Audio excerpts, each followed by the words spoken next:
Well, beautiful people, best damn nation.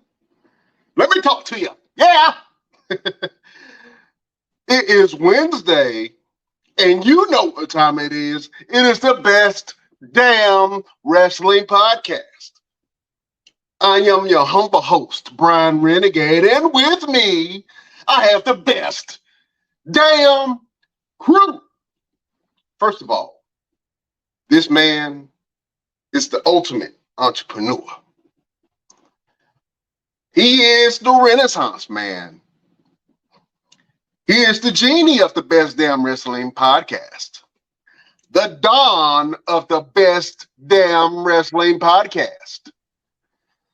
The ultimate villain. Ladies and gentlemen, I introduce to you the great and wise LP is in the building. What's happening, sir?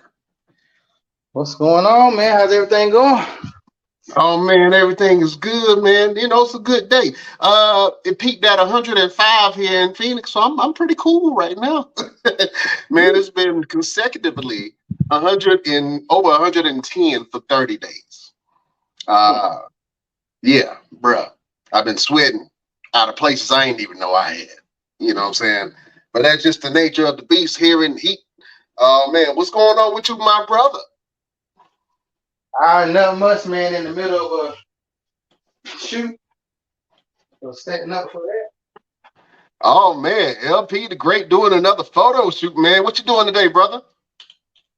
I'm actually doing two things. One, I'm doing an in-studio shoot, and then I'm doing a rainforest shoot. Oh, nice. Sound like somebody getting wet today. Somebody gonna be cool later on.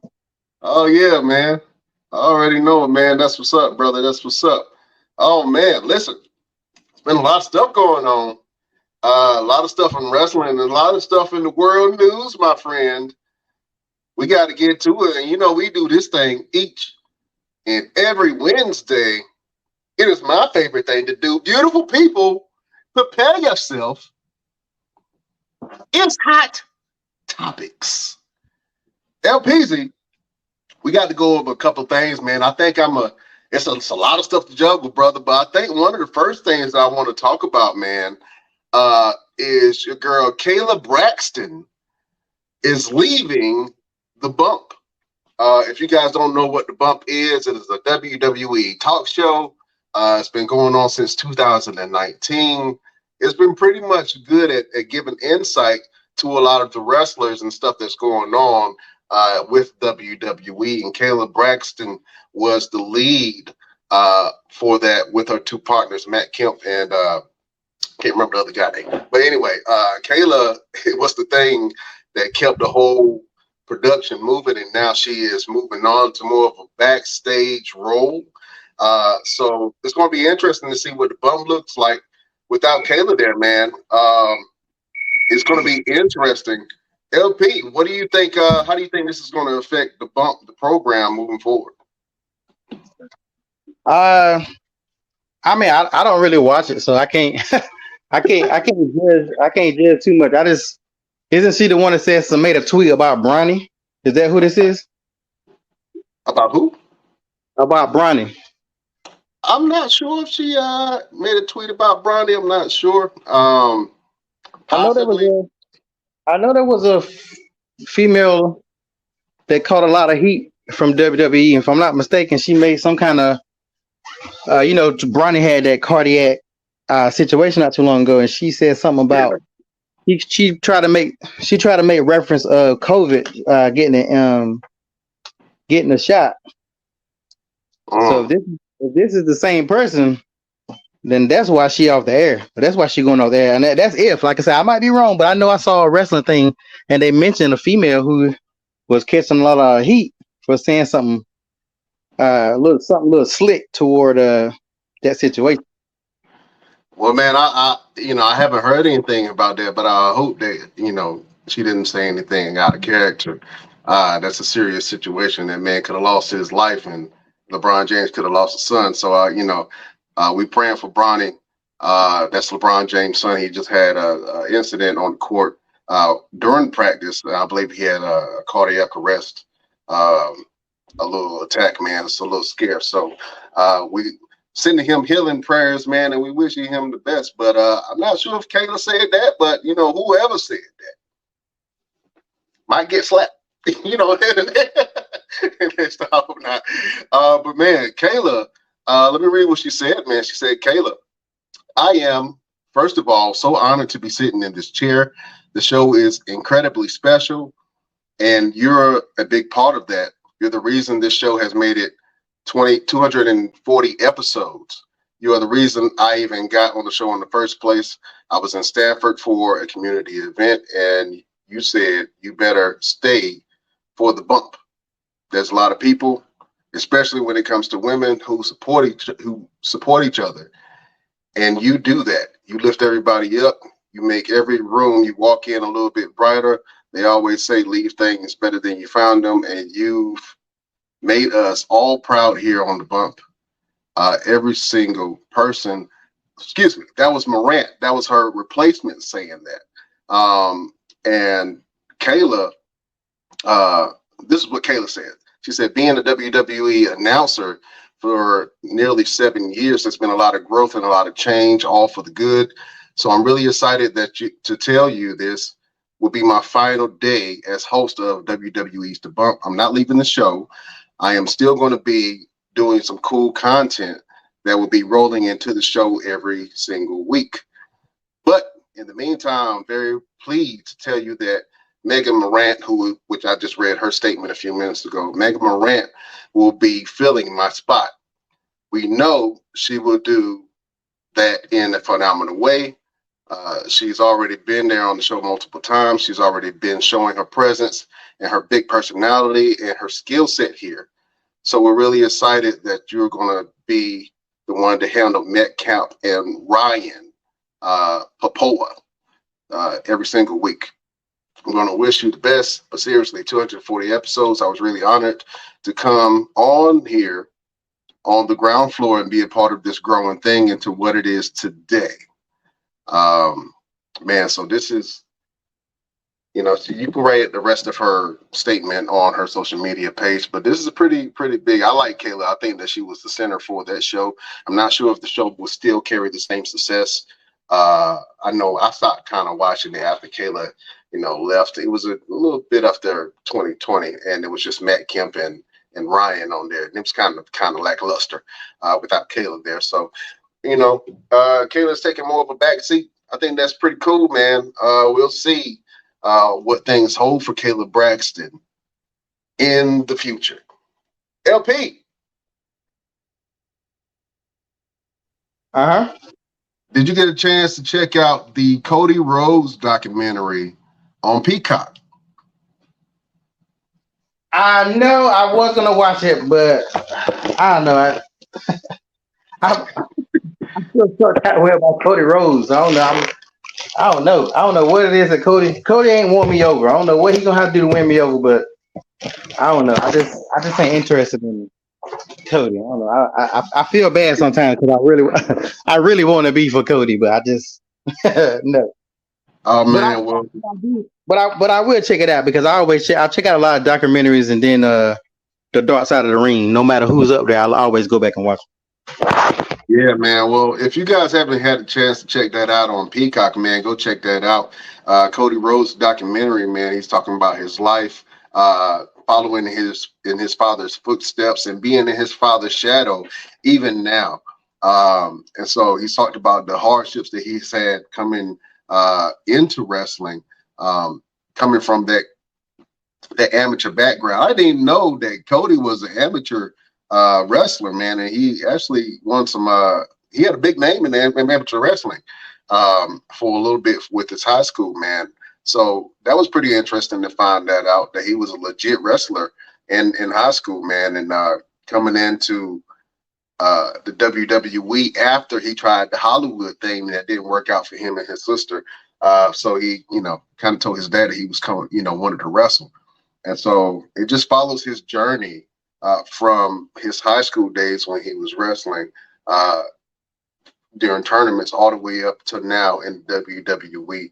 and what the future holds for the great Cody Rhodes. So, man, if you haven't had the opportunity to check it out, man, go check out this man's documentary on Peacock. I think you guys will like it if you're Cody Rhodes fans. If you want to know a little bit more about Cody Rhodes, I would go and check that out. A very interesting thing that happened, though, man, is that Triple H had said some things that was very, very interesting. He called AEW, one of the companies that Cody Rhodes started, a secondary wrestling company, man. And your boy Tony Khan, you know, he had some things to say about that. So let me go ahead and read that to you. This is coming from Sportskeeda. Tony said, "We certainly won't be the second promotion at all. And we're number one in the UK on TV and with a record gate. I have a lot of respect for Cody. I know these weren't his words, to be fair, but we're not secondary in a lot of markets. For the first time in a long time, WWE has been secondary in a lot of markets.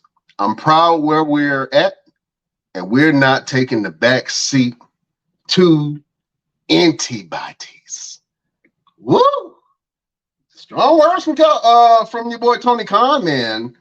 LP, what do you think about what Triple H said, calling AEW a secondary wrestling company? And what do you think about that clapback from Tony Khan, man? Saying we ain't no secondary company.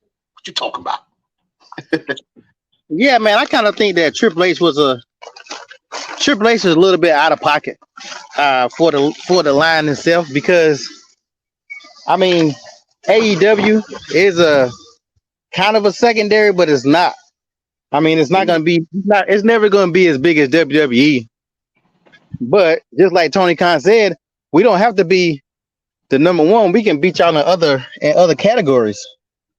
And to be perfectly honest, I don't watch AEW on a regular basis, but I plan to start soon. But from what I see from AEW, they have better matches and they have better promos. WWE is just WWE. I mean, it ain't nothing you can do about it. Just like, you know, even back in WCW days when WCW was number one for 82 weeks, and they were doing a lot of great things. It's just a matter of them sustaining it. If they can sustain it, because nobody even thought AEW would be where they are now. Right. They definitely are above TNA. Even when TNA was at its best, it was never a threat to WWE. Like WWE never even paid TNA any mind, even when TNA was full of WWE stars. And I actually thought TNA was a pretty good product at one point in time. But you know, they made a lot of mistakes and it ended up being where it's going to be. But yeah, Triple H just didn't even need to even try to go that route, because you know it's kind of like bully tactics a little bit. Because WWE is not indestructible. Like right. I think they feel like they are, but it can only take one or two things that really can hurt WWE. And I really think sometimes some of the decisions they make of late have actually hurt them, and that's why a lot of fans have went to AEW. Sometimes they come back, sometimes they don't. But AEW, sometimes people watch both. Right. But AEW, I think AEW is here to stay. Because I mean, look what they're doing. What is the thing that is packed? I think sold out in is it Europe or somewhere? Somewhere they got to show something coming up. Yeah. I'm not sure if that's All In, and if I'm wrong, fans, please forgive me for that. It's one of their shows that they're having. They said they were number one in the UK, man. I'm not sure. That crowd when the WWE went to the UK was insane.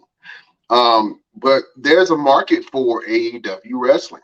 You can see that AEW is doing something that hasn't been done in a long time, which is kind of merging other companies and brands and working with other talent from other companies. And, you know what I'm saying? And then giving some of those talents the flexibility to work in between the companies. So it's really, people can say what they wanted to about AEW, but it's really out here beating people To be honest with you, man, some people who thought their career was absolutely over has gotten a revival of sorts to their career. People who didn't get an opportunity in WWE is now getting the opportunity in WW. I mean, excuse me, in AEW. So there's room for competition. And to be honest with you, since AEW has come around, they've made WWE kind of step up their game a little bit. And for WWE and Triple H to say, hey, you know, they're not bothering us. They can't touch us. They're in the rear view. You gotta know where the competition, man, is. And AEW is definitely competition for WWE. So those jabs were a little, I guess they were needed. You know what I'm saying? I guess, because you can't do something positive about your direct competition that constantly takes digs at you. So, Triple H had to stand up for the brand, man. You know what I'm saying? West Side, he had to stand up for Gang and them. And he was like, yeah, y'all the secondary promotion. But he's done. Triple H has done that several times. He did it during that time when they had the DX thing. He was like, we'll buy that pissant company and fire you from there. And when he said that, they beat our developmental. I mean, so it's like, if you're not worrying about them, keep. Why are you worrying about them? You know what I'm saying? Like, if they're not really a threat, then why you want to constantly talk about them? Yeah. Yeah, if they're not on your radar, then you have no reason to even mention. Just like those other promotions, they never mentioned Impact, TNA, Ring of Honor. Yeah, they never mentioned them at all. Not even the little slick stuff. So only thing they had worried about was they wasn't even worried about ECW. It was WCW, and then later now it's it's AEW. So shouts out to AEW. I personally think that fans don't necessarily like that kind of stuff. I know some people look at it as competition, but I think if they do that too much, then I think it's going to backfire and it's going to push people toward AEW. Because like I said, WWE, I've been bored from WWE lately. I really haven't been watching the product as much as you would think with SummerSlam coming. I watched a little highlight, but I really have starting to get bored. And that's not good. That is not good. Oh man, listen, we got another member of the best damn nation and the best damn crew just popped on here, man. We got to say what's up to the one and only Chef Showtime. What's happening, Chef? How you fellas doing today? Oh man, we good, brother. Good to have you on here, Chef. Man, we were just talking about Cody Rhodes' documentary and some of the things that Triple H had said about AEW, saying that it was a secondary company, man. And then Tony Khan responded. We just read that response a few minutes ago. Tony Khan was like, we ain't secondary to nobody. Matter of fact, we beating y'all in some markets right now. Chef, what do you think about Tony Khan's clapback at Triple H, man, saying that they're not a secondary company? And do you believe there is space for AEW and WWE to coexist in wrestling? Yeah, I'm happy he clapped back at Triple H. You know what I mean? Because it seemed like they're doing the same thing they did to WCW, and Tony Khan trying like, nah, you ain't gonna be talking about me like that. Like, this is my company, you feel me? Like, he got the cojones to say something to them, But yeah, I'm happy. I'm glad it's two of them. I hope they stay two brands. I hope WWE don't try to buy them out. You feel me? Like they did everybody else. You know what I mean? Because it's better because you can watch AEW. Because I hated watching all them shows under WWE. You know what I mean? When they bought WCW, I hated it. It was trash. You feel me? They made like the same storylines. That's Tony Khan got his own stuff, and it's a little more violent than what we got. Let's talk about that for a second, man. I think that was a good point, man. WWE bought out both WCW and ECW. And when the buyout happened, the product was interesting time because a lot of the stars from ECW and WCW were coming over to WWE. That kind of led the way for Booker T to come into the WWE and a couple other stars, man. But the products were not the same. They were completely different. I quite enjoyed Monday Night Nitro. You know what I'm saying? Nitro was one of my shows back in the day. And then ECW completely changed, and they went from a straight hardcore company to maybe having a hardcore belt or hardcore match. Well, it didn't have the same feel, the same sting that it used to. LP, do you agree with me on that? LP went to sleep. Oh no, I'm here. I was talking about it. I keep on forgetting. I'll be putting this thing on mute.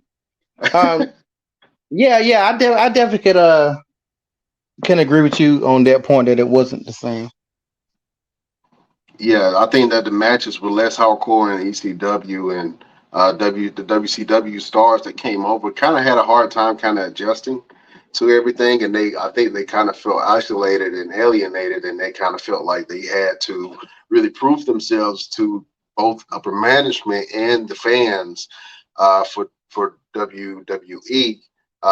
So that was an interesting time period during that time, man, during that crossover.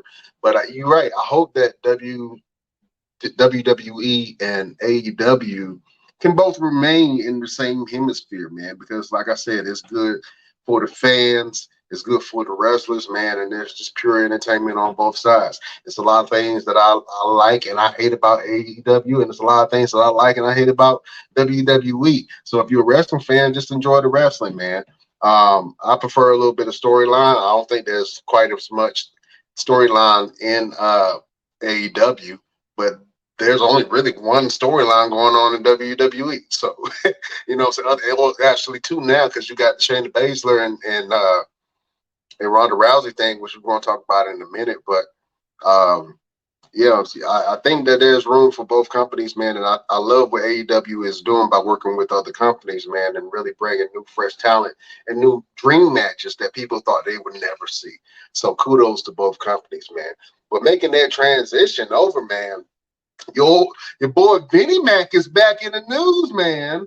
And it's really interesting because Vince McMahon, let me go ahead and put this thing up real quick. Vince McMahon was subpoenaed on July the 17th of this year, man. No charges were brought forth, but there's an ongoing investigation for paying hush money to some of the wrestlers. If you guys kind of remember that whole thing when Vince McMahon went under attack and then he had to prematurely retire from the WWE, and then they brought him in kind of slick this year, and Vince McMahon kind of slid and slithered right back into his position. Right now, Vince McMahon has reimbursed the company $17.4 million. And Vince McMahon right now is on medical leave. He had to have a back surgery done. But this thing is still in the news, and it's very interesting, man. Fellas, I want to see what your thoughts on this whole thing. The feds done busted up in Vince McMahon's house, looking through his socks and drawers, trying to see what's going on. Let me go to Chef, man. Chef, what do you think about this whole Vince McMahon subpoena news that just broke today? With that pedophile mustache, he did it. Not the pedo mustache. Boy, yeah. He did it. Yeah, but I mean, it's bound to come out. People are gonna stay quiet for so long. They're like, I need more money. You know how people is. People get greedy. That's all it is. It's all about greed.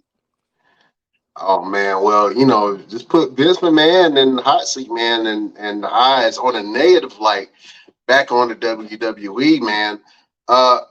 LP, what do you think about this news, man? Vince McMahon got subpoenaed on July 17th. They went through all his stuff. What do you think about that? I actually think it's Triple H or some of these other wrestlers that's giving them the information because they're trying to get Vince up out of there so they can finally have a. Because I felt like it was one of them when the story first broke, because you got to think, we all work jobs. We all know supervisors did this, or you had an employee that did this. Everybody know how the things work. I mean, let's be honest. They ain't any different. So certain people, they ain't making the money they want to make or getting their way. They be like, all right, I've been holding on. I used to have my supervisors like that. If I saw them, if I had something that I knew they did, I want a weekend off, and you don't want to give me a weekend off. Damn, I hate for the owner to find out about you didn't take that money last week. Like I was one of them employees. Like, yeah, I wouldn't say nothing when I saw it, but I made sure I kept note of it. So trust and believe, them wrestlers. It's just nobody gonna find that out without somebody snitching on your boy Vince. I think it's Stephanie. You think it's Stephanie? I don't know. Stephanie did exit stage left kind of quick, man, and I didn't like how she left. I thought that her and Triple H were kind of going to take the reins over the company, and I would have rather saw that than Vince McMahon come back, because if you guys have noticed, the product has kind of changed just a little bit since Vinnie Mac came back. Triple H was on a roll, man. He was doing some things. He was getting a lot of praise from the fans, and then, things kind of reverted back to the way they were a little bit. You know what I'm saying, with Vince McMahon at the helm. Now, I'm not saying that everybody hates that, because some people love it. You know what I'm saying? And what better feeling it is as a performer to go out there and perform and then come back and you see Vince McMahon and he gives you a thumbs up or some praise for your match, man. I think that's actually pretty iconic, man, and pretty good. But to be honest with you, man, I know a lot of fans are waiting to see Vince McMahon leave, and right now he's on leave for the surgery that he just had, and so that means that he will not be a part of SummerSlam. I'm pretty sure he's still going to keep a close eye on things, but I'm interested to see how the SummerSlam kind of pans out with Vinnie Mac not being in Gorilla and pretty much Triple H just taking the reins of things. You know what I'm saying? So now, let me go ahead. Now let me think of it. I don't think it's Stephanie. I think it's Shane. Shane with his daddy. He ain't getting no booty, so he gonna snitch. Yeah, man. I'm about to say Shane. Everybody thought Shane was gonna be the one that took over everything, and Shane ain't nowhere to be found. If anybody, this some old Dallas Who Shot JR stuff. Like it's a lot of people it could be. But I would look at them kids first. I'm really going to Shane, because like you just said, everybody thought he was going to take over the reins, but he just got skipped over again for and it's to somebody else. Yeah, I snitched too. My daddy did the shit. Take his ass to jail. This the second time, take him to jail. Oh man, listen. Where's Linda? Shoot, where's Linda at? Where's Linda doing all of this? I have not seen Linda. Well, I wanted to I'm glad you said that, because I wanted to make a transition, and I was going to see how I was going to make a transition, because this is big news. But if you guys remember, and if you guys don't know who Linda McMahon is the wife to Vince McMahon. And Vince and Linda have had a historic, kind of rocky relationship, both on and off camera. And you're right, I have not seen the support from Linda McMahon to her husband, Vince McMahon. But if you guys also remember, Linda McMahon was in the cabinet of the one and only Donald Trump, who has just recently been indicted. So, Donnie boy, man, he's in trouble for the third time. That's a nice flat top right there. That is a nice flat top picture. If you guys in radio land don't know what we're talking about, I put up this picture of Donald Trump. Man, he got a kid and play flat top. But man, he got the Vanilla Ice flat top. Oh man, not the Vanilla Ice flat top. Oh man, but we gotta talk about it, man, because this is big news, man. Donald Trump is the first president in United States history, man, to be indicted, man. And yeah, I just want to go across the room real quick to see what you guys think about it. How does this relate to wrestling news? Well, like I just said, Vince McMahon was in Donald Trump's cabinet. You know what I'm saying? Donald Trump's vice president, Mike Pence, just threw him under the bus. He didn't even care. He threw him under the bus and told the bus to back up over Donald Trump's lifeless body. Donald Trump is still currently running for president. I don't know how. You know what I'm saying? I don't know how you rob the store and then try to put in the application for store manager again. You know what I'm saying? You know how he do that. You know why.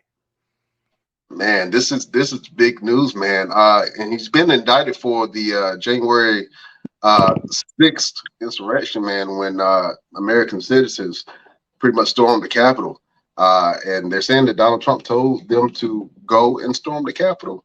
Not sure how true that is. I've heard a lot of stuff. I didn't hear him say some things. I'm not going to touch too much on it because we're a wrestling podcast. But I think this is very interesting.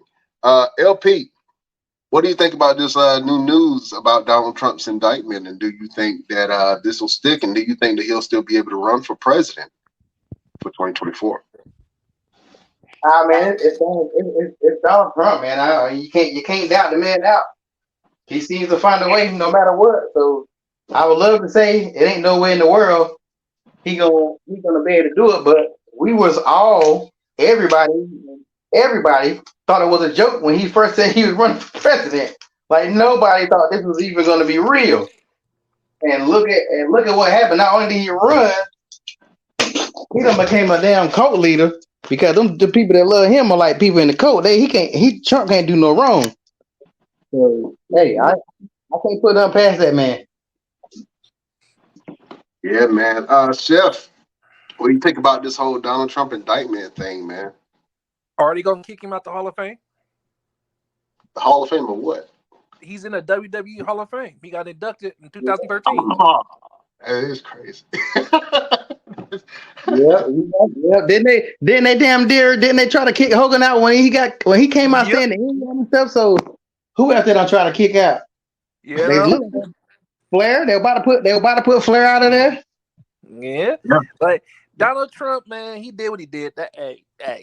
He told the people to storm the Capitol. He said, "I'll be there, you be there, we all meet there," and they did it. So it doesn't matter. He's gonna get off on it.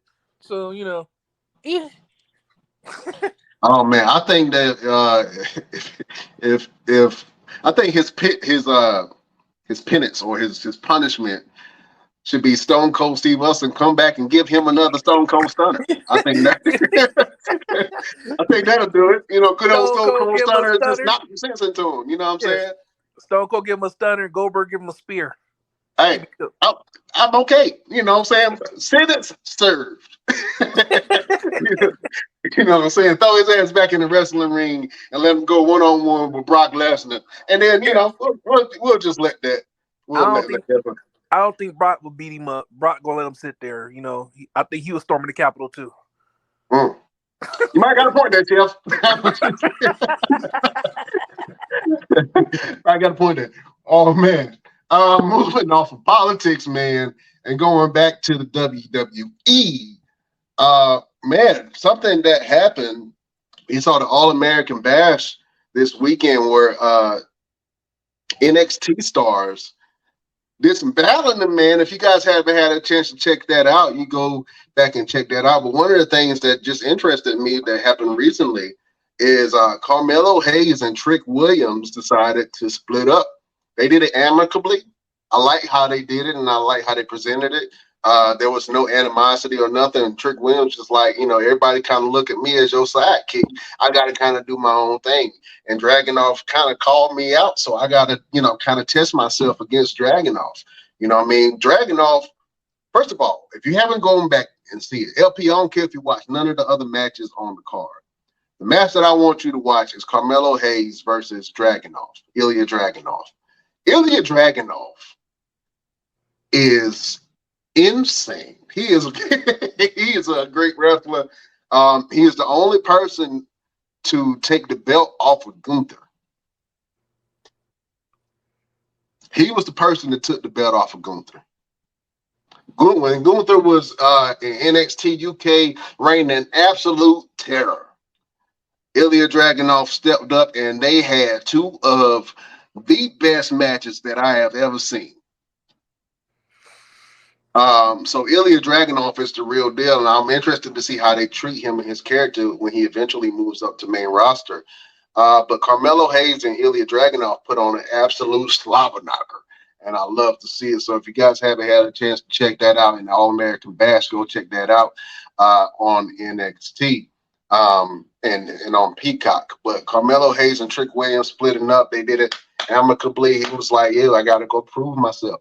You know what I'm saying? And to be honest with you, Carmelo Hayes had a match later on that night. He had a tag team match with your boy Wes Lee. And it was just, I can see Carmelo Hayes for who he is. And without Trick Williams, he is boring. I hate to say it. But without Trick Williams, he is a little bit boring. And, you know, he's a great in-ring competitor. He's a great superstar. He's a great athlete. He has the look. He doesn't quite have the size, which, you know, WWE main roster, that's what they look for, to be honest with you. But Carmelo Hayes is the real deal, Jack. And with Trick Williams by his side, man, you know, they looked really good together. Carmelo Hayes had the support that he needed in Trick Williams. He had that backup, and he also had that mouthpiece in Trick Williams. So we're going to see how long Carmelo Hayes kind of rides the wave by himself and what Trick Williams can do by himself. And if Trick Williams would be a household name, you could hear the WWE universe yelling, "Whoop that Trick," in support of Trick Williams anytime that Carmelo Hayes and Trick Williams comes out. I like Trick Williams. Actually, over the last couple of weeks, he's gotten very, very good, man. So I appreciate watching Trick Williams, but man, I'm glad they did split up the way they did. LP, you alluded to the Street Profits possibly breaking up a little while ago when we was talking about how we wanted them to split, kind of like Carmelo Hayes and Trick Williams did. Do you think that's the right thing to do in that situation, or do you think that Carmelo Hayes and Trick Williams should have some animosity towards each other to make a great storyline? I mean, to me, it's not. It's like we spoke about before. They do that. They've been doing that for years. We couldn't even name too many true. I don't think we name any true tag teams that broke up without it being a storyline. So no, I like that. That really makes sense. If the Street Profits would have broke up, I wish it would have been like that. But I think some tag teams they rushing some of these tag teams because even like the Street Profits shouldn't be thinking about breaking up no time soon anyway. Because to be honest, they haven't done that much. They haven't been there that long. It seems like they've been there that long, but they ain't really been there that long. Not on the main roster for y'all to already be talking about, breaking up. The Usos can break up. They've been there, even though they're probably not. But the Usos have put that work in. The Street Profits have not really put that work in like they should have. Not holding the belts. They haven't really had no real true rivalry since they've been there. So it's a lot that they need to accomplish as a tag team. And then you can look at breaking up. But I think, if I'm not mistaken, the Dudley Boys, when they split, they didn't have a fight because Devon went to SmackDown and Bubba was left on Raw. So that's how they separated at one point in time until they ended up combining. So I think the Dudley Boys is the only group I remember going separate ways and not having a rivalry. If I'm not mistaken. Yeah, you know what? I'm gonna get another opinion on this thing, ladies and gentlemen. We got another member of the best damn crew that just hopped on. He is the master grappler. He is La Champion 3 times. We love and call him Mr. Everything, Victor Andrews. What's up? What's going on? What up, LP? What up, Chef? What up, Capitan? How y'all doing? How you doing? What's good? What's happening, partner, man? We were just talking about Carmelo Hayes and Trick Williams split up, and they had an amicable split. Let me ask you a question, Mr. Everything, with your wrestling background, and you've been in tag teams before.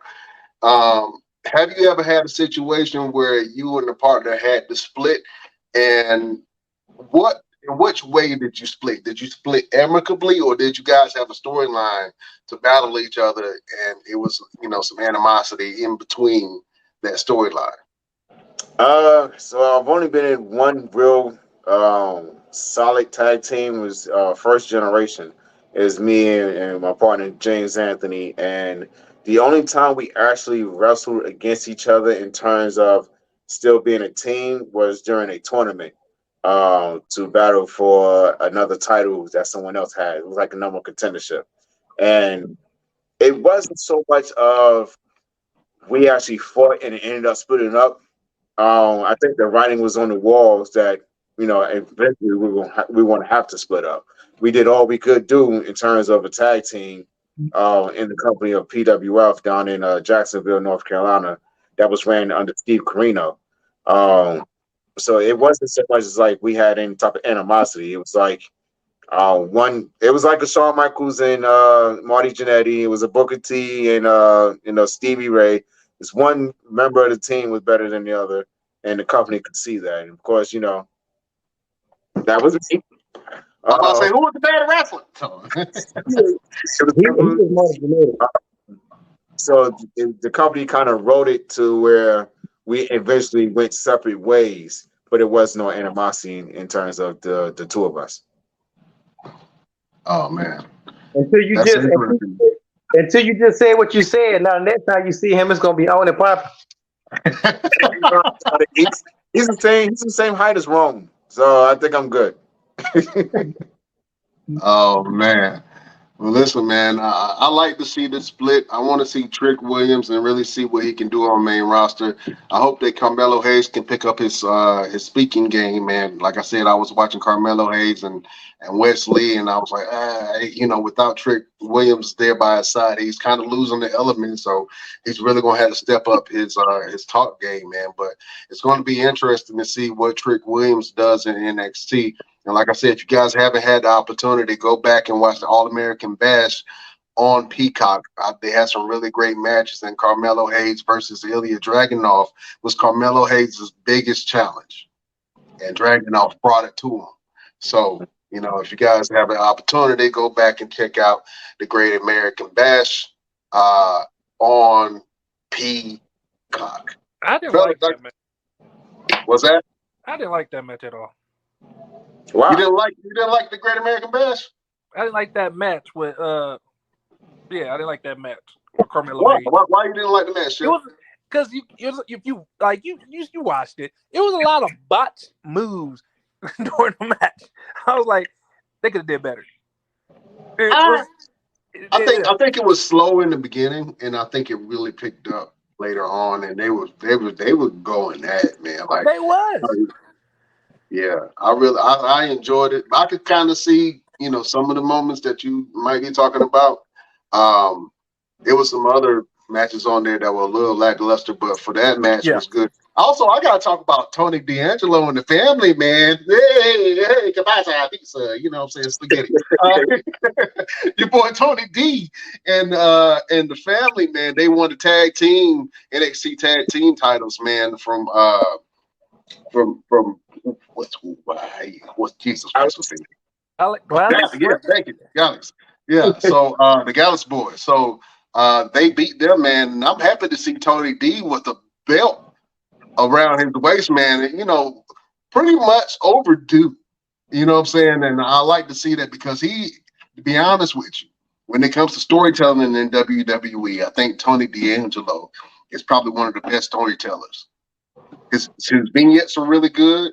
His in-ring work is really good, and the fans gravitate towards him. So I'm interested to see what more he does, man. Because he to be honest with you, he's the only one that really carries on strong storylines within WWE and NXT on the NXT ride.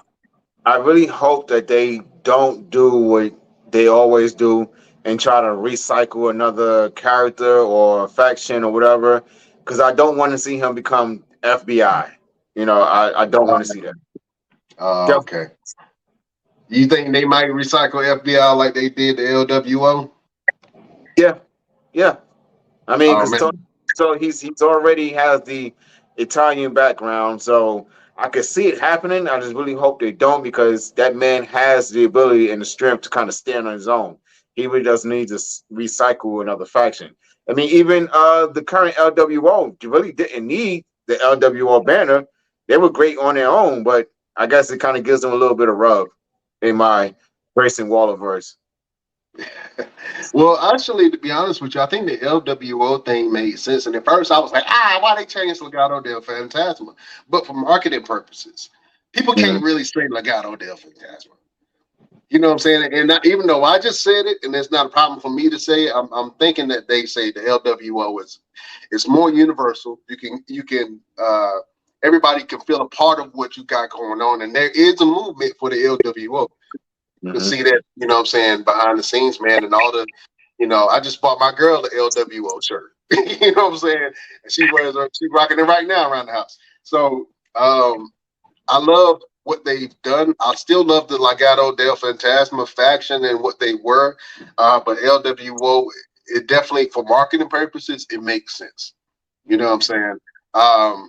I hope that they don't go the FBI full-blooded Italian route and recycle that whole thing with Tony D'Angelo and the family. I think he got something organic right now going on, and I'm happy to see the boy with some gold around his waist, man. So we'll see how he does on main roster when he comes up, but I guarantee you that he's going to tell some really good stories, man. And I love everything that he has going on. So if you guys like some good storylines, go check out Tony D'Angelo and some of his stuff that he had going on recently, man. Really, really great work, man. Really great work. Fellas, I got to change the tone of the show a little bit for a second. We had a passing of a beloved figure. He was an actor. And if you guys remember him, he pretty much shaped most of our childhood. You know what I'm saying? Other than Barney and the Sesame Street, and I'm talking about the one and only Pee Wee Herman, man. The actor who played Pee Wee Herman, Paul Reubens, has died. Let me go ahead and read this post that they put on his social media page. It says, last night we said farewell to Paul Reubens, an iconic American actor, comedian, writer, and producer whose beloved character Pee Wee Herman delighted generations of children and adults with positivity, whimsy, and belief in the importance of kindness. Paul bravely and privately fought cancer for years with his trademark tenacity and wit, a gifted and prolific talent. He will forever live in the comedy pantheons and in our hearts as a treasured friend and a man of remarkable character and generosity of spirit. Fellas, I want to go around the room. Just real quick, tell me some fond memories that you've had of this great actor, or even his character, Pee Wee Herman. Let me go, Chef Showtime. Yeah, I used to like watching Pee Wee Herman, like Pee Wee Herman, the Big Top. That was my show. I used to watch him. It's sad that he passed away, but he's old. Oh man, that's messed up to say shit. You can always count on Chef, boy. I'm just saying. You know what I mean? Oh man, Mr. Everything, be a light in the darkness, man. Tell us a little bit about your fond memories with Paul, man, and the Pee Wee Herman character.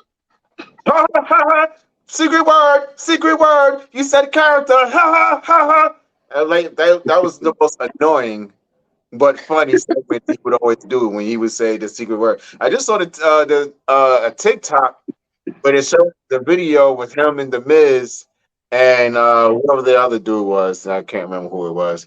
But when he was on the WWE when Monday Night Raw and the Miz had the Money in the Bank, and he was out there getting on the Miz nerves, and he kept, every time he would say ring, he would say, "Oh, it's the secret word," and they had Big Show come out as Big Pee Wee or whatever he was supposed to be. But it was a good show. I already know what LP's gonna say. It's Lawrence Fishburne's first little thing that he's actually done He definitely gave a couple of guys an opportunity to kind of get out there. So, peace to Paul Rubens, aka Pee Wee Herman. Yeah, man, I'm glad you brought that up because I was about to say that Pee Wee Herman definitely brought us Lawrence Fishburne, man. So I gotta, give claps and tap taps for that. That was the start of his career. But Pee Wee Herman, surprisingly enough, is a WWE legend now. So we can definitely say that. LP, what are some of your fondest memories of the character Pee Wee Herman? I used to watch, Pee Wee's Playhouse on Saturday mornings on CBS. I think he used to come on like 10 or 11 o'clock, not too long before Soul Train came on. So I remember like watching that on Saturdays, and of course Big Top Pee Wee, Pee Wee's Big Adventure, his movies. He was always funny. He actually had a little bit. He actually did a lot more stuff after that. I mean, he was on Gotham, Reno 911. So he did have like a little boost.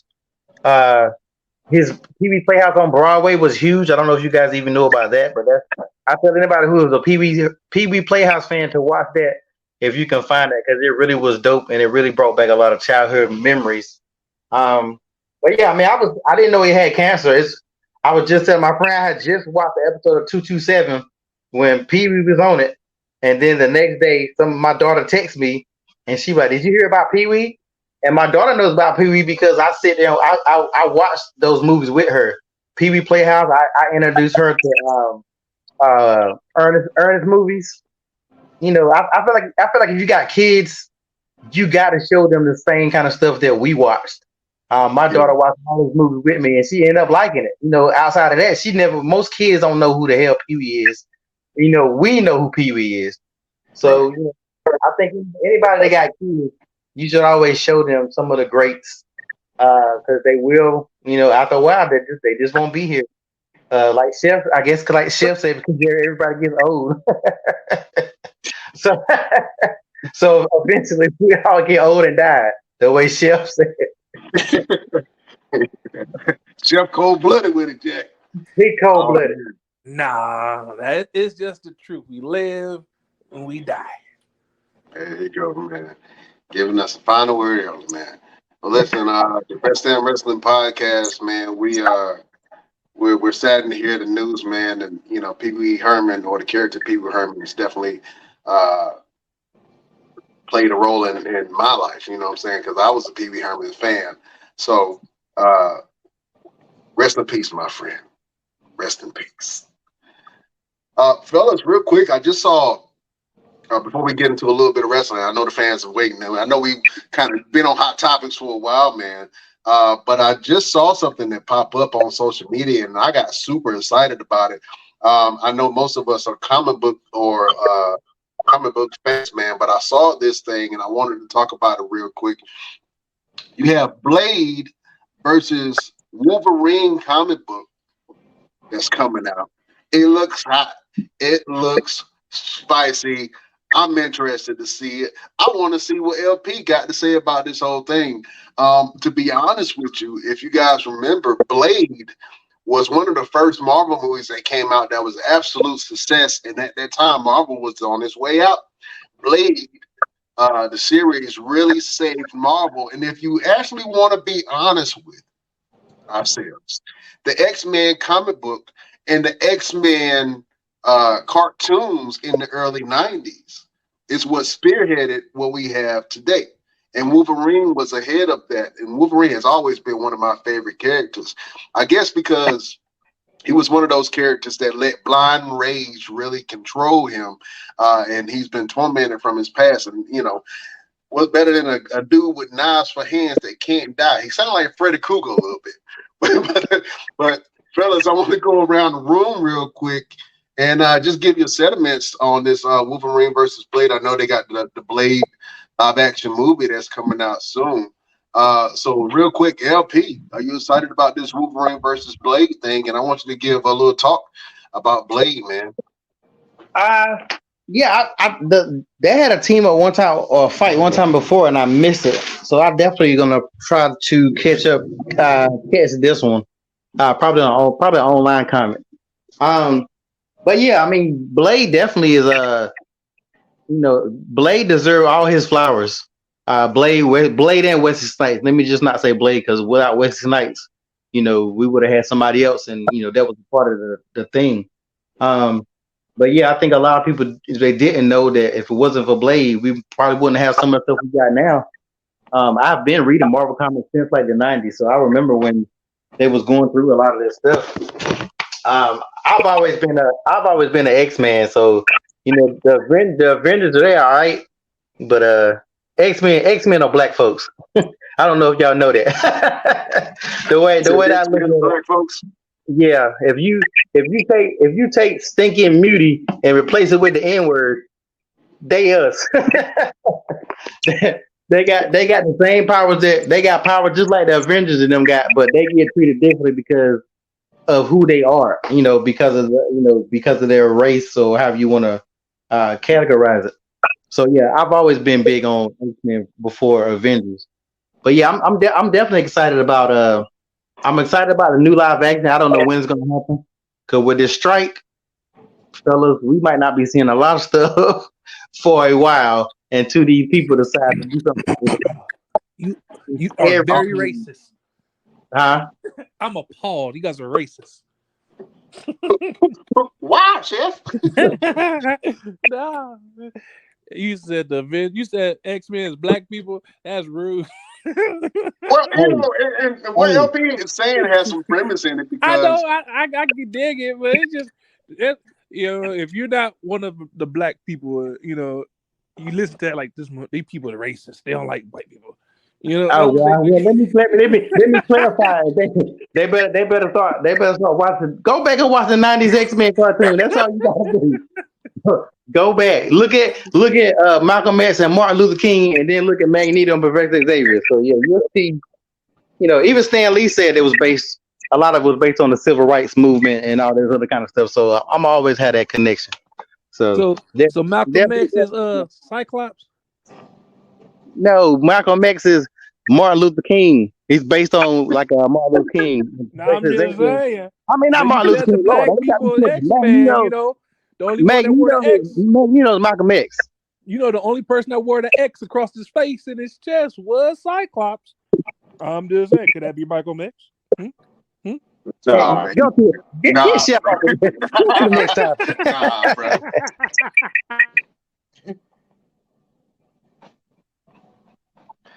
Oh man. What happened? I think we're getting bugged right now, because he said the X-Men are black people. So we're in trouble. They kicked off and LP. Well, anyway, let's keep it going until we get Brian. Y'all the ones that had now. I think we're in trouble because we talked about Trump. Now we're in trouble for talking about X-Men being black people. I'm still here, fellas. Can y'all hear me? Yeah, I can hear you. All right, cool. Yeah, my camera went out, but it's all good, man. But yeah, there was some talk about, and LP, I'm going back to the X-Men thing that you was talking about, man. There was some political undertones in the X-Men comic book. And, a lot of the people who researched it do know that Professor Xavier and Magneto were kind of loosely based off Malcolm X and Martin Luther King in a lot of ways. So, yeah, you got a point on that. Mr. Everything, man. In this comic book, Blade versus Wolverine, who you got and why? Oh, man. Truthfully, I don't see either one of them losing. They're both strong, iconic characters. Wolverine, he was X-Men, but not an X-Men. He kind of just stood on his own. Even when he was with the X-Men, he stood on his own. And Blade has always been a loner, no matter where he's at, what he's doing. Back to see some type of entity trying to turn these two icons against each other, and it just doesn't work out.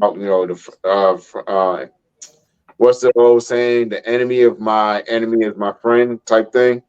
And that's pretty much what's going to happen with the Blade and Wolverine. They're going to be enemies, but they're going to realize we need to work together to get rid of this guy over here. And once we're done, I still hate you, and I'll kill you later.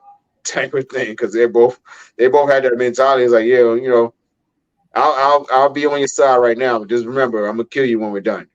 So I can see a really long series going into this, and I can see this comic book kind of giving us a prelude of how the Marvel series is going to come in terms of bringing in Blade for the you know, some of these phases that's going on, and introducing the X-Men and how all that's going to work. So that's pretty much how I see it in terms of that. Yeah, man, I can definitely agree with you, man. I'm excited to see where this goes, and hopefully they bring that to a live action thing. Blade versus Wolverine. I would love to see it. To be honest with you, I can't go against Wolverine, but hey, man, Blade is that dude, bro. Blade got weapons. You know what I'm saying? He'll throw a garlic bomb at his nose and just mess them all up. He can't smell nothing. So I'm excited to see where that goes, man. Like I said, Blade was the savior of the Marvel Cinematic Universe, man. So I'm excited for this new Blade movie that's supposed to be coming out very soon, fellas. Very soon. Real quick, I know I gotta let some of you guys go, but let's do some SummerSlam predictions real quick. We have the undisputed WWE Universal Championship, Roman Reigns versus Jey Uso. I want to go around the room real quick and get your predictions. Mr. Everything, your tribal chief Roman Reigns or Jey Uso in this tribal combat rules match. Who you got? Man, I really want it to be Jay so bad. I do. But I got to give it to Roman. I have to give it to Roman on this situation. It's not big enough. The story, the finishing, the ending is not big enough. So I got to give it to Roman Reigns. Yeah, man. It's going to be very interesting. Let me go to your boy LPZ. LP, Roman Reigns or Jey Uso? Who you got? Come on, man. You know damn well Jay is not about to be no damn Roman. Under no kind of circumstance is Jay gonna beat Roman. If I had my way, I would have JB Roman and then Damian Priest show out of nowhere and use the Money in the Bank. Just for it to be something different, something shocking. Like, to me, Roman is stale. To this whole bloodline thing now, to me, Sammy's out of it. They done flipped on it. To me, it's done got kind of stale. So they need something shocking. I don't know. Jay gonna definitely lose, but what is it gonna accomplish? Like, this storyline needs to end. It needs to end ASAP. Yeah, man. Well, I don't know if I think if they can add other layers on that's interesting, then it may be good. But they got a point. It don't feel like it's ending.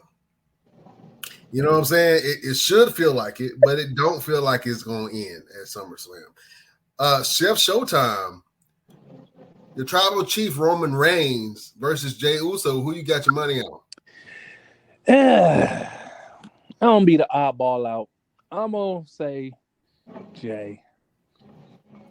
You going Jey Uso? Because we already know who's gonna win, but I'm just gonna say Jay.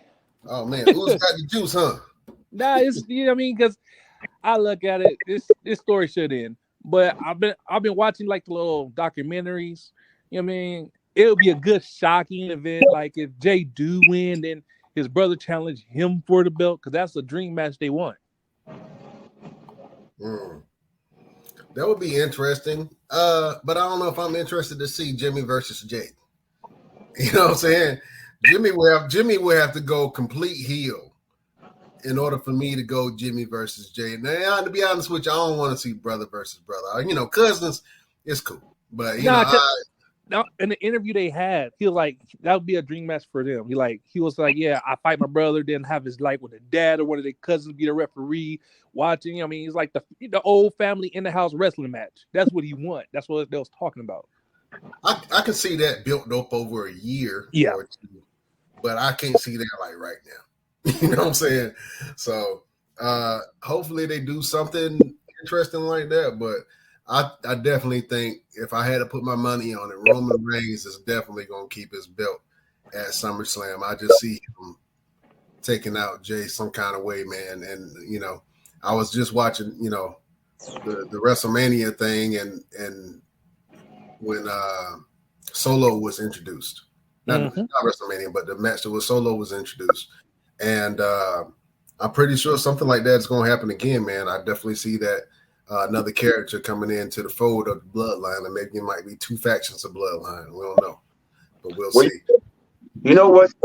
The excitement to this match at SummerSlam is the announcement of the Tribal Combat. It was just like, well, we're gonna do Tribal Combat, and it was like, okay, it was nothing impactful with it, right? You know what I'm saying? Like they didn't really deliver it the way it should have been delivered. It was more like lackluster. You know, this is what we're gonna do, and that's just it. Yeah, I feel that way too. I feel like if they're gonna do this, then just like I said last time, the elders need to be there. They need to change the way the ring look. They need to really give it a Samoan feel, because other than that, it's just a no disqualification match. That's all it is. The street fight. Yeah, that's it. Even when they first announced, I'm like, oh, come on, man, this is the same mess y'all always do. So you know to make that match better. Umaga's son come out and give fucking Solo the Samoan Spike. that would be shocking. That would be. They didn't have no ropes in the ring. Do it a little sand pit. Mm-hmm.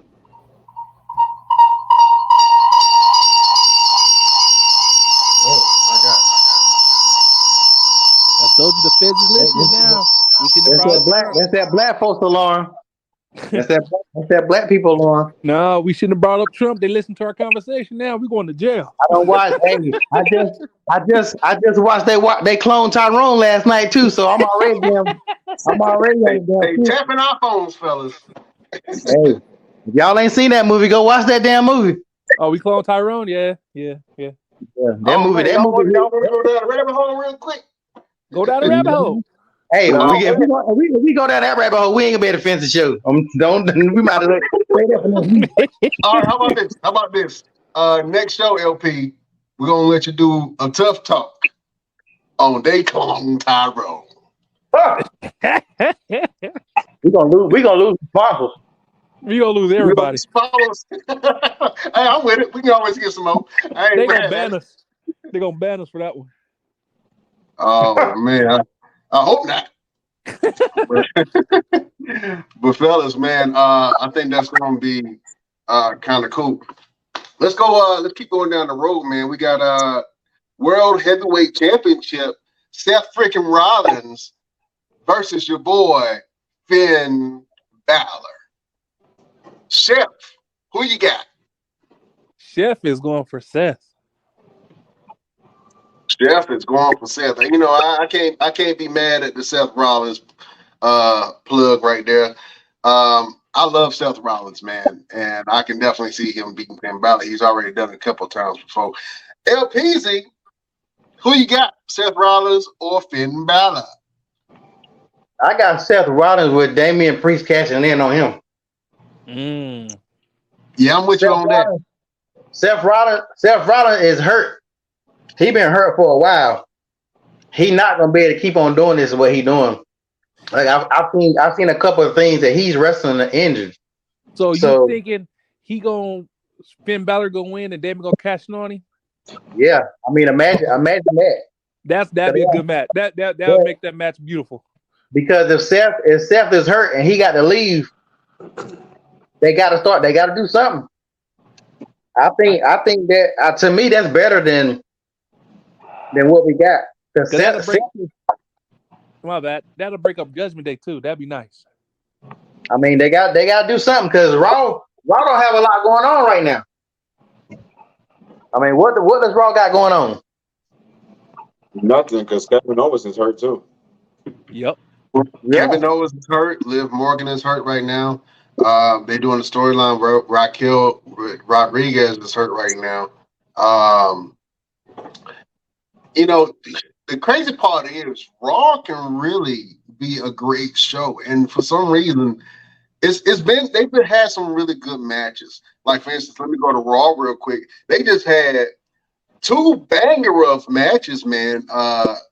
Gunther versus Chad Gable, which was a match that I didn't know I needed to see.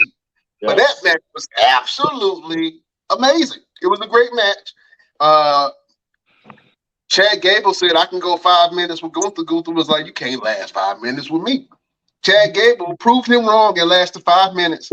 Gunther was like, nah, screw that. We got to restart the clock. He restarted the match.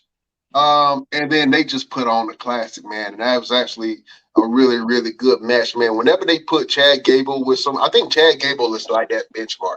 I think Chad Gable is like William Regal back in WCW. You know what I'm saying? He was like a real technical wrestler, really good at grappling. And if you wanted to test how good you were, you had to go against William Regal at the time. So, you know, Chad Gable is quickly becoming known as that guy to go to if you want a really good match to test your skills with. And I think Gunther versus Chad Gable was a great match, man. Did you guys check that out? Yeah, absolutely. Yeah, Mr. Everything, what did you like about that match? And I like the fact that they let Chad Gable loose. You know what I'm saying? Like he really got busy. He went in there, he showed his more than his amateur wrestling background, but more so of like he can stand toe to toe with anybody, really. He didn't really do any type of goofiness and all the shush and thank yous and all that. Like he went in there and said, no, I can stand with anybody. You say 5 minutes, I say 30. And he went out there and he showed almost a good 30 minutes of a match. If you really think about it, they could probably put on like 15 minutes, 5 minute little timer thing. Then he went another minute. So Chad Gable is one of those guys that people kind of sleep on because of his goofy character. But then when you see him in the ring with somebody like a Gunther or Xavier Woods, and he can and really show how he can really get busy. They're like, oh, I didn't realize he can actually wrestle. He said that one time. Yeah, man. Chad Gable is quickly becoming one of my favorites, man. He went from Chad Gable to the tag team champion to, Shorty G, back to Chad Gable, and now he's doing this Alpha Academy thing, and Alpha Academy is over. I hate to say it, but they're over as babyface. Adding Maxine Dupree to the group was what they needed. You know what I'm saying? To be honest with you, that's what they really needed. And so Gunther, man, is just on a different level. Ludwig Kaiser had a match against Matt Riddle where Gunther told him, hey, you need to get in there and handle your business or you're going to get handled. You know what I'm saying? And Ludwig went in there and had a great match with Matt Riddle. So if you haven't checked out Monday Night Raw, go check out those two matches specifically, man. But going back to SummerSlam, we got Gunther versus Drew McIntyre. Fellas, this is going to be a great match. It's going to be a sleeper. I think it's going to kind of be like Sheamus versus Gunther back in Clash at the Castle. Was that Clash at the Castle with Gunther and Sheamus? No, that wasn't Clash at the Castle. That was Drew. That was Drew. That was in Saudi Arabia. Okay. Anyway, Gunther and Drew McIntyre, man. I know they're gonna put on an absolute classic. LP, who you got your money on, man? You got Gunther or you got Drew McIntyre? I'm gonna go for my boy Gunther, but I actually think Drew gonna get it because I think that was part of Drew renegotiating his contract. I think he's about to get it because I think Gunther is about to go for the main belt. Gunther needs to go for the main belt. Yeah. I think they don't. I don't think they really have much of a choice. He's proven himself with his belt. What else does he need to do? He don't beat everybody. He didn't prove himself. You know what? I wouldn't be mad at that. And to be honest with you, if Seth Rollins is having some issues, man, and a good replacement for Seth Rollins on Monday Night Raw would be either Gunther, Cody, or Damian Priest for sure. I mean, you still got Drew McIntyre. I mean, you got some people. You know, it's a lot of people on Raw, bro. It's a lot of people on Raw. So the question is, who's good enough to carry the show? Is Gunther good enough to carry the Raw brand? Chef, go ahead and answer that question. No. I'm gonna go around with that, man. Chef, first of all, Gunther versus Drew McIntyre, who you got, and do you think Gunther is strong enough to carry the Raw brand?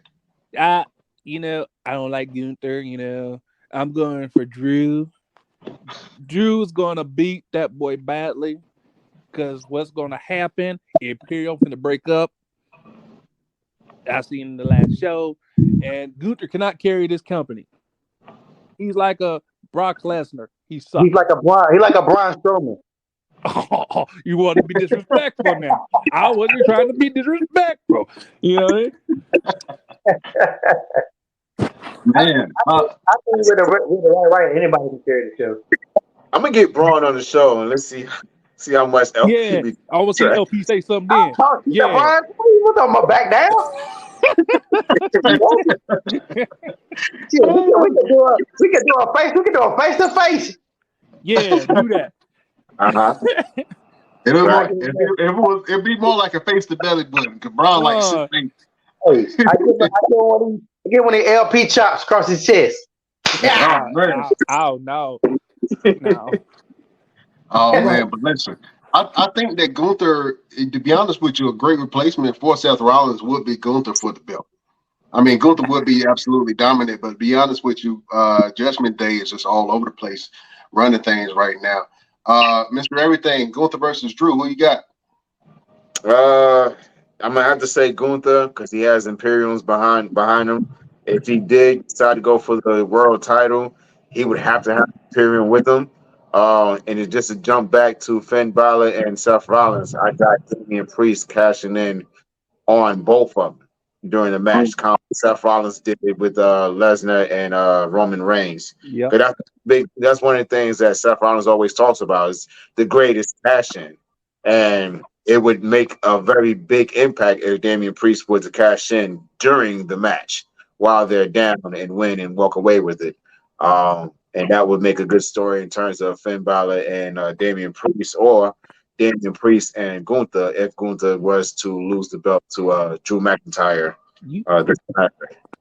You just made a great point, because if they plan that role that Seth Rollins is hurt, and if he's really not hurt, and Damian Priest do come in inside of cash in and get curb stomped and get pinned, and Seth keep the belt, that's gonna cause a lot of friction between Judgment Day.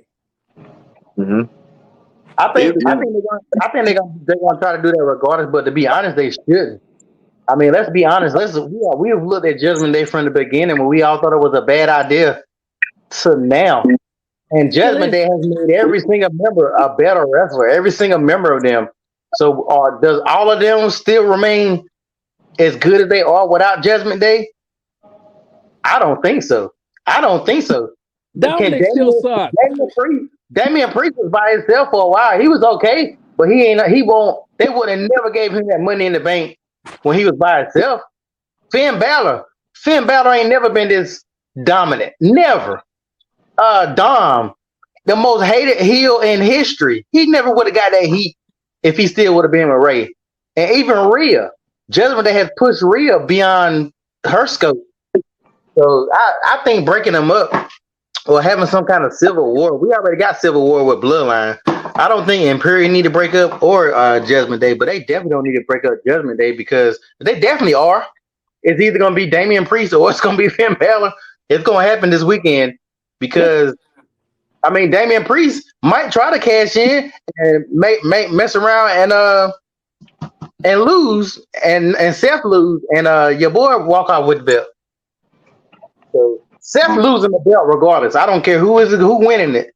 Seth is going to lose the belt regardless. It's going to be tough, fellas. It's going to be interesting to see.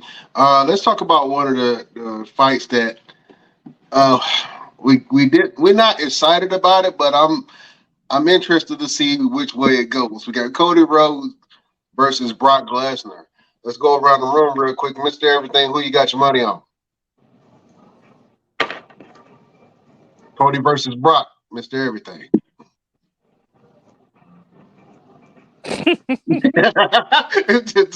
whoever survives. Look, I respect both men, but it's nothing to it, man. It's nothing, no fire behind it. You know, Cody's been getting his ass whooped every time he says something about Brock Lesnar. You know, unless he come in and start swinging for the fences, which you're the problem with the Cody versus Brock match is right now is being outshined by Shayna and Ronda. All honesty, being outshined by Shayna and Ronda, because you got these two men who are talking about having a fight. Cody's never been in those type of environments. Brock has, but Cody hasn't. Ronda and Shayna has, and they're talking about having a fight. Now, the bigger issue with that, and we're gonna go back to Brock and Cody just really quick. The bigger issue with Shayna and Ronda is, how do you expect them to have a wrestling match after this? MMA rules type fight on live TV. How do you expect them to have a professional wrestling match? To answer that question, I don't think they will. I think that for me, this is the perfect scenario for Ronda Rousey to kind of transition and ride off into the sun, for her to have a match of this caliber with Shayna Baszler. And if it delivers, I think that they will raise the bar for women's wrestling in WWE. They have the opportunity to do it. If they're going to make it UFC style, I don't want to see no WWE type stuff. If you're going to make it UFC style, I want to see kicks and punches. No, slams. I want them to go in. Now, you know if Ronda or Shayna punch each other in the face, like legit, punch each other in the face, and they withstand that, there's no way you can take a chop from Charlotte Flair and sell it. You know what I'm saying? Like you put yourself and you put these women in a corner to where it's like, all right, we want you to go out there and work a MMA UFC style fight, but keep it wrestling. Keep it to where it's believable, to where you have a wrestling match after this. And that's going to be the difficulty, because these women cannot do that right now. Because true story, because if I see that fight and it's hard hitting, then they get a match against Liv Morgan and she chop them, they making funny faces, I'm going to stop watching wrestling. That's the situation Cody and Brock is in right now. If you don't go in there and fight, because it's what y'all been talking about for the longest, it's supposed to have been a fight last time, because that's what Brock said. I want to fight you. And they did. Now you have a situation where you can actually have a fight, but you're not talking about it.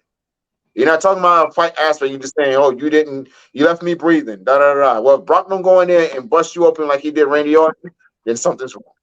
Yeah. Because if Cody wins that match and he don't get a title shot, I'm gonna stop watching wrestling. I think the bigger question for me is, where do you put these two matches on the card? Cody versus Brock and Shayna and Ronda Rousey. They have to be high up on the card, because anything else following that, especially if it delivers and it's what it's supposed to be, Cody and Brock, I want that to be brutal. Ronda and Shayna, I want that to be brutal. Where do you place these matches on the card? Because anything after that, I mean, the last match, of course, should be Roman versus Jay. That's going. I mean, You have it I don't see any other matches that's touching that, because that has a storyline behind it.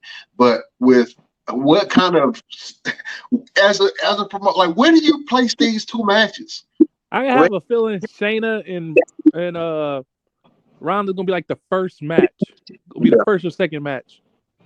Well, here's the issue: the WWE. Yeah, if you want to stop the heat off. The WWE advertised a triple main event. Some of them have triple main event. You know, it's Brock and Cody, and then it's the women's match. No, it's Seth and Gallagher, and then it's Jay and Roman. Why? Yeah, you have Drew and Gunther. That's gonna be a hit match.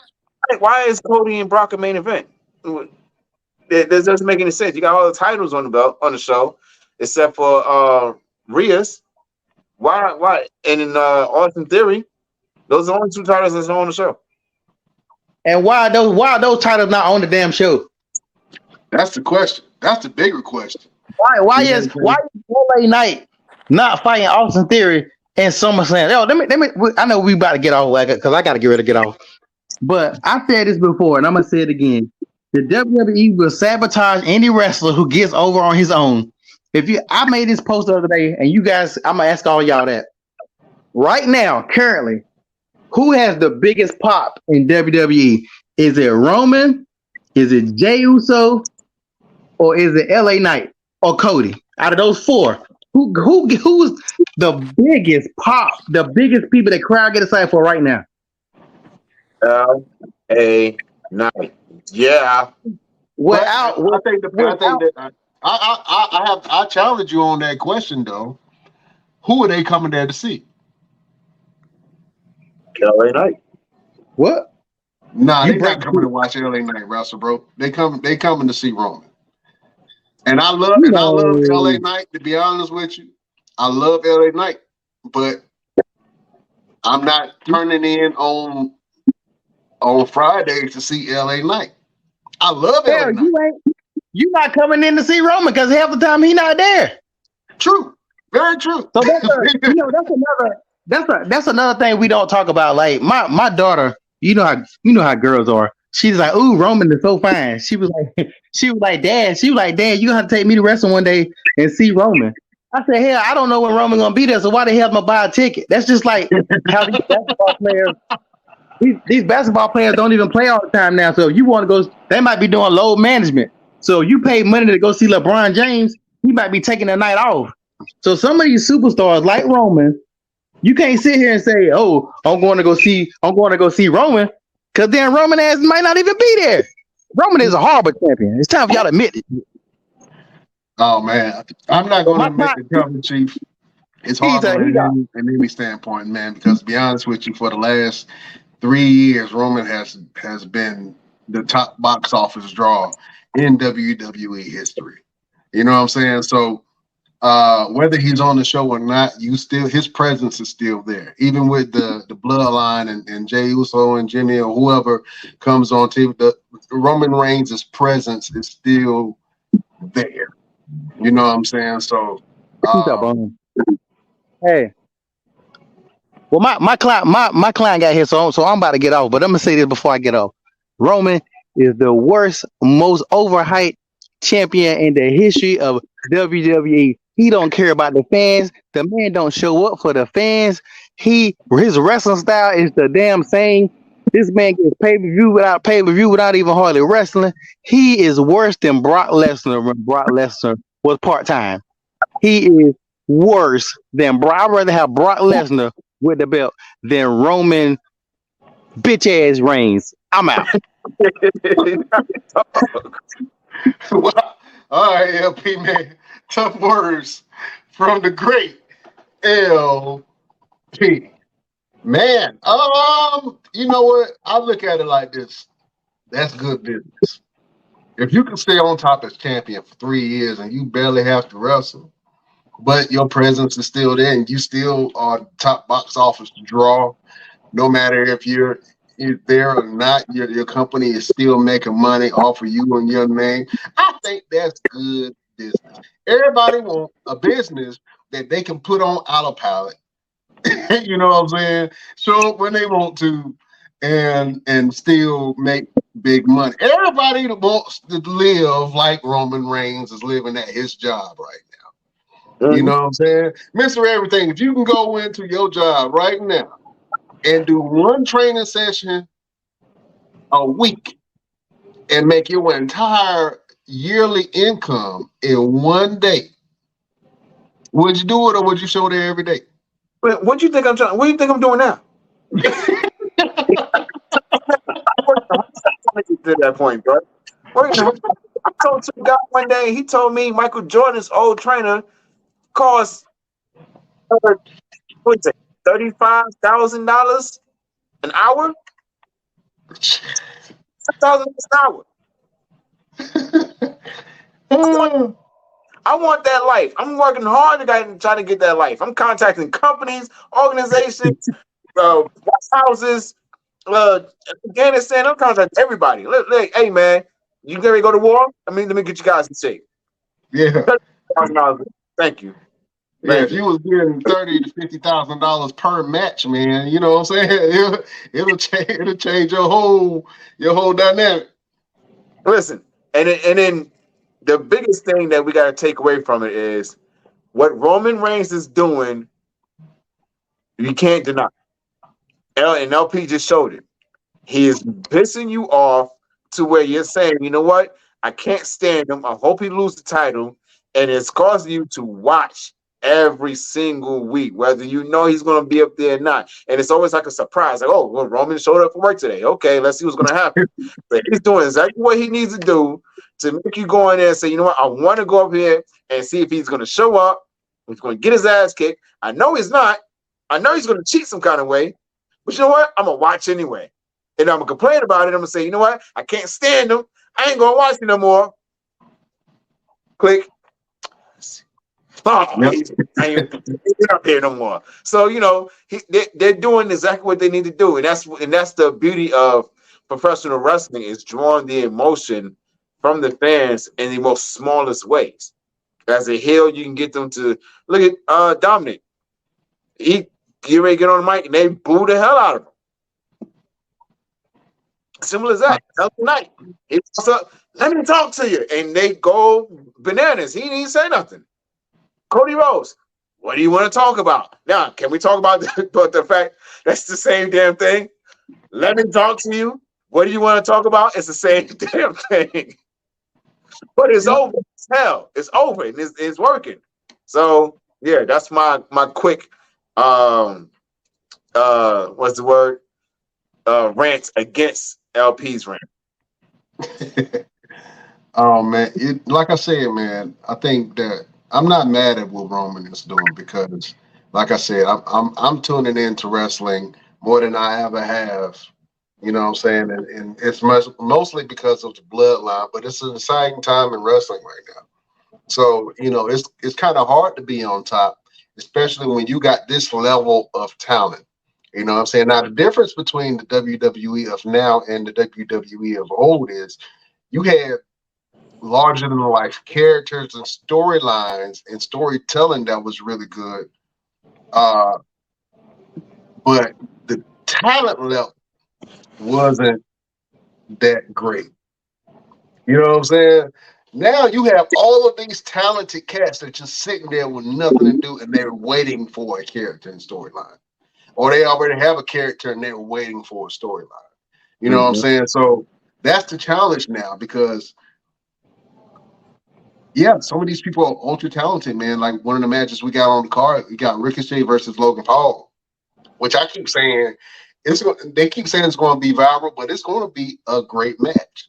It's going to be some highlights in that match. It's going to be some, oh my God, did you see that type stuff in that match? And I can definitely see Ricochet leading this and also selling like hell for Logan Paul to make him look good. You know what I'm saying? So I think that this match is going to be good. Real quick, Ricochet versus Logan Paul, Mr. Everything, who you got? I gotta give it to Ricochet. Because he needs a win. Logan Paul really doesn't need a win. It's going to be a very hard match for Logan Paul, though.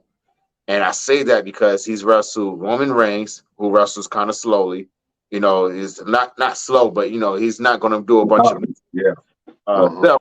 who can do a bunch of movement, but he keeps it pretty basic and he turns it up just a little bit. Ricochet is full-blown balls to the wall. You know, it's why he's called Ricochet. He just bounces all over the place. So Logan Paul is going to really have to step it up, because you don't want to slow Ricochet down to, you know, accommodate Logan Paul, and it's because it's going to show. It's going to show that Ricochet had to slow down. I mean, look at the spot they did at Money in the Bank when they went to go do the Spanish Fly, and it didn't work, and their footing got off because Logan Paul just wasn't in position. And Ricochet had to adjust himself to make sure that man did not get hurt. and it showed. So I got to give it to Ricochet. Ricochet needs to win. Yeah, Ricochet needs to win this. He needs to win this for the wrestling fans, and I think that's what this is. It's like wrestling versus the outsiders. You know what I'm saying? And that's exactly what this match is. I'm pulling for Ricochet. I think Logan Paul is going to pull out some great moves during this fight, man. But I hope Ricochet takes this because Ricochet needs this win. We also got Asuka versus Charlotte versus Bianca on this card. I got my money on Charlotte Flair. You don't even need to ask me who I got my money on. Well, Mr. Everything, who you got your money on? Asuka versus Charlotte versus Bianca Belair. I got my money on Asuka, and then I have Bianca and Charlotte Flair becoming the new women's tag team champions.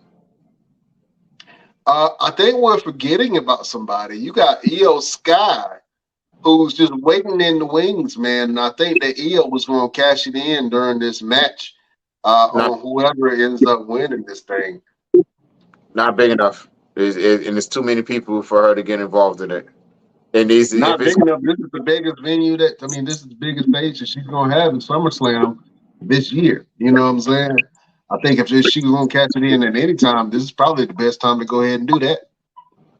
She should have a WrestleMania moment like Asuka did. And it needs to be Asuka and Io Sky.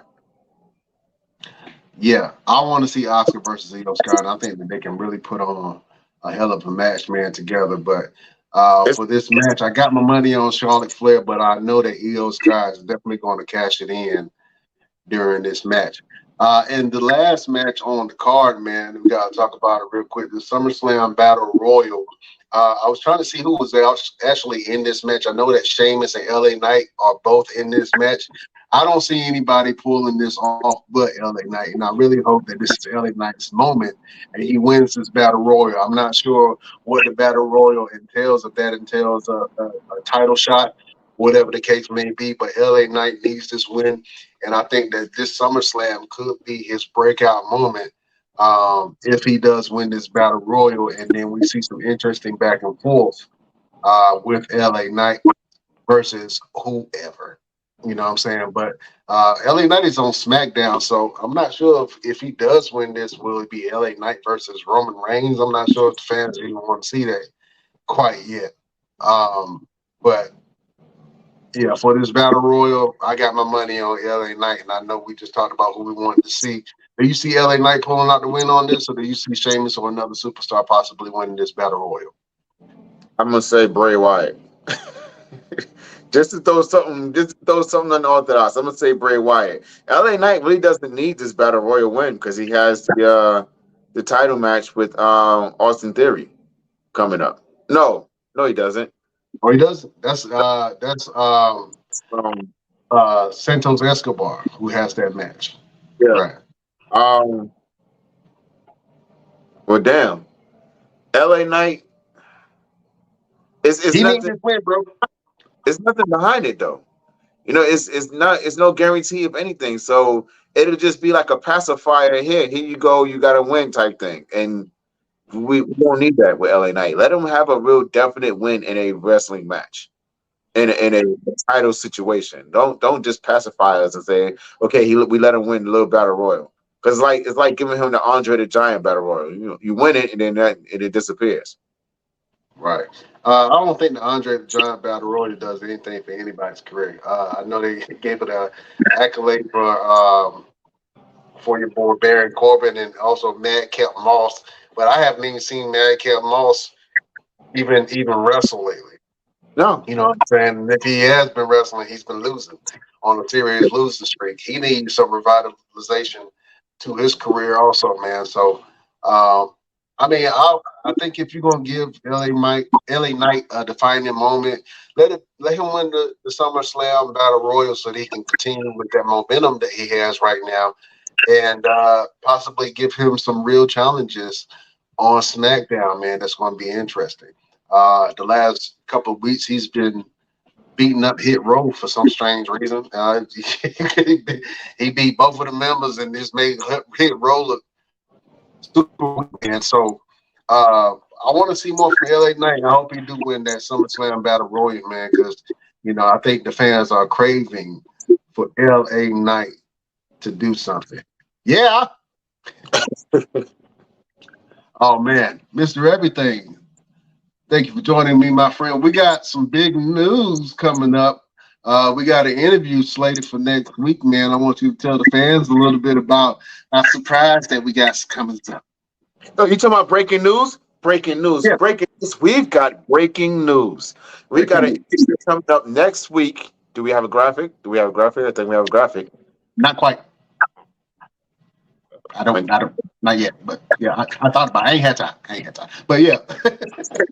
We got Savannah star and color commentator Caprice Coleman coming on the show next week. It's going to be amazing time. It's going to be able to talk about this man's career, inside and outside the ring. He's also a pastor, strong man in the cloth, really good brother. I met him really early in my career. I had an opportunity to sit down and talk to him, run a training session with him, and just make a connection with him and been close friends with him for a very long time.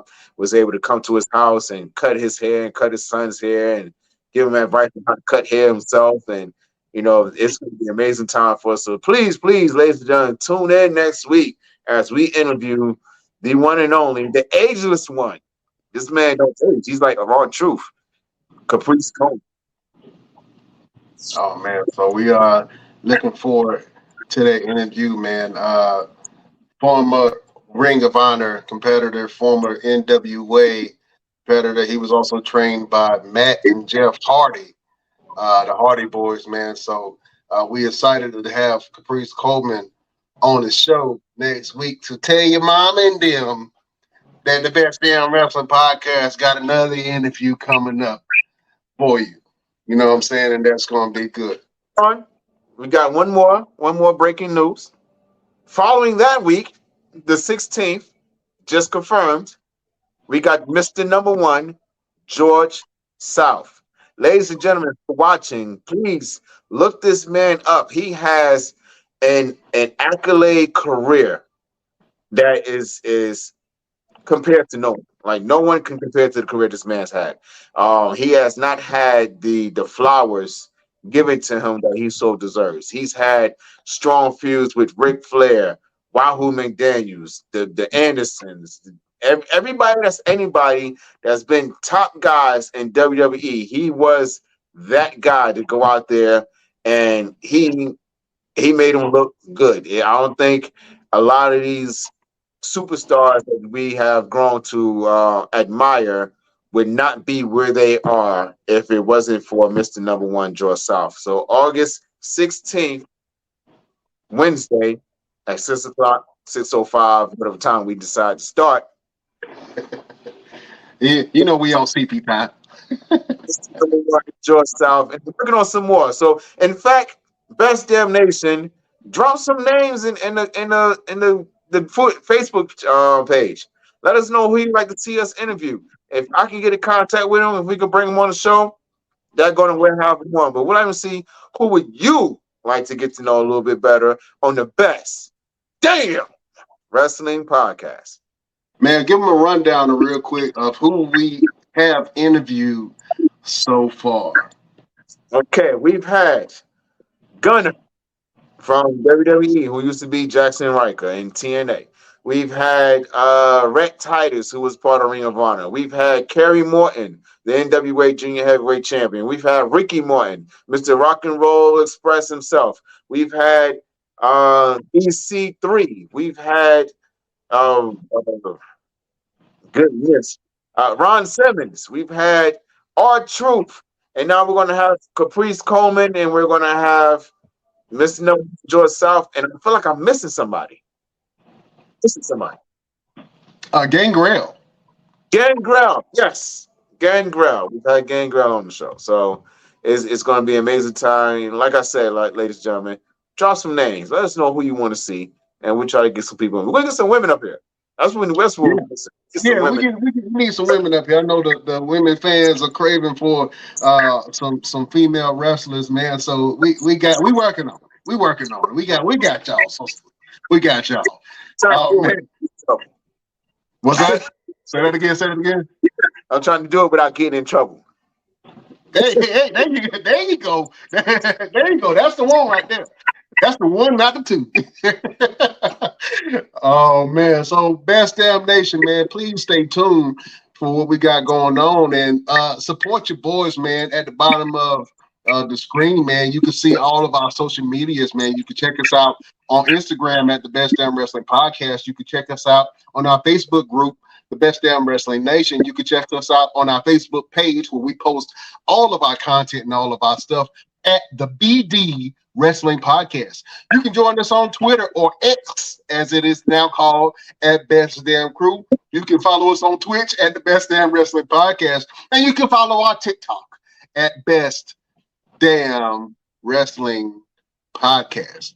And if you want to support the show, the only thing that you have to do is go to our Patreon, www.patreon.com/the Best Damn Wrestling Podcast. For as low as $5, you can join us. We got all kind of behind the scenes footage. We got shirts, we got hoodies, we got cups, we got mugs, we got all kind of goodies for your pleasure. So support us on our Patreon, www.patreon.com/the Best Damn Wrestling Podcast. Or if you're listening to us on Radio Land, check us out. We're on all platforms. So we on iHeartRadio, Spotify, Pandora, Audible, Apple Music, Amazon Music, Stitcher, Google Podcasts. Anywhere you get your podcast, you can listen to the Best Damn Wrestling Podcast. You know what I'm saying? Anytime you want to. Man, we've been rocking and rolling, Jack. Mr. Everything, you know we do this each and every Wednesday to try to give the beautiful people a word of motivation, a word to get by, something to help them on their journey. So, Mr. Everything, do you have a final word for the beautiful people? Absolutely. Don't complain about your ups and downs, because if you look at the right graph, that's how you know that you're still alive. Get it? Okay. What's that machine called? The heart monitor. Yeah, the heart monitor. Yeah, the heart monitor. Yeah. for the wrestling fans that's listening online. Yeah, the heart monitor. I like that. Say that one more again. Gram, whatever it is. Yeah, say it one more again. Say it one more time. Yeah, say it one more again. Yes. So do not complain about your ups and downs, because that's how you know that you're still alive. There you go. That's how you know that you're still alive. I like that word. That is a great word from the great Mr. Everything. Beautiful people, I guess my final word would be, I was just thinking this morning about taking advantage of your second chances. And some people have had 3, 4, 5, 6 other chances, but not everybody always gets a second chance. And I just remembered that in 2020, man, COVID had hit and half the population on Earth had died. You know what I'm saying? And a lot of us caught COVID. And I know I caught COVID probably twice, maybe 3 times. But it just made me think about how we are using our second chances that we're given. You know what I'm saying? Because not everybody made it through that. I've lost family members. I've lost people. And I feel like during that period, that was our second chance for a lot of people to get the things in order and really figure out what's important in our lives. So while you have a second chance, or while you have the opportunity to do something important with your life and your presence, make the change and make the opportunities real for yourself, and take advantage of your second chances and your third chances that you've had, because not everybody gets a second chance in life. And you've had second chances of life, and if this is your second chance right now, then You live life to the fullest and do things that you've always wanted to do. Live the life that you want to live. You know what I'm saying? And take advantage of your second chances when they do present themselves, because not everybody gets them. That's a word from your boy, Brian Renegade. Did you like that word, Mr. Everything? Absolutely. That works for me. Oh man, listen, we can't hold y'all no longer, man. We almost 2 hours in this thing. Beautiful people. The great Brian Renegade is signing off, and the one and only Mr. Everything. I ain't saying this today, but he's your mama's favorite wrestler, and he can whoop your daddy ass. Mr. Everything, please let us know what you got going on, sir. Yes, so I got shows coming up, wrestling, you already know. Stay busy, stay on the road. Got a couple of seminars coming up, doing something with Control Your Narrative again, coming up really soon. I'll be coming to Memphis, Tennessee in the next couple of weeks. It's a movie I'm trying to finish up, a mental health movie, and trying to get some funding, some investments. Hey, you got a small business, you got a large company, you want to invest in a movie, you want to, we got some levels and packages. Contact me on the Facebook or my Instagram, and I will put you in contact with the right people, and we can get you featured in a movie. Some product placement or something, and every little bit helps. You know what I'm saying? Working on some sponsorships and things like that. So I'm all over the place, bro. I ain't trying to sit still for nothing, because the minute I sit still, I feel like the world going to stop rotating. So we don't need that. We don't need that at all, man. Let the beautiful people know where they can find you. Absolutely. The easiest way to find me is go to my website, www.rooseveltconyers.llc.com, and that's where all my social media stuff is linked on to. And then, reach out to me, get up with me. Oh man, that's go follow Mr. Everything. I'm pretty sure he's still trying to hit his 10,000 followers on TikTok if he hasn't already. So follow him on TikTok. If you like chicken and talking, then go over to Mr. Everything's page, man. He got some good stuff for you to follow. My name is Brian Renegade. You can follow me on all platforms at Brian Renegade and check out what I got going on. But I can't hold you no longer. Beautiful people, thank you for joining us this Wednesday. And we will see you next Wednesday when we have a big interview coming for you with Caprice Coleman. We'll see you next week on the next Best Damn Wrestling Podcast. Mr. Everything, you are a gentleman and a scholar, sir. Check you out next week. Beautiful people, we bid you adieu. Bye-bye, bitch.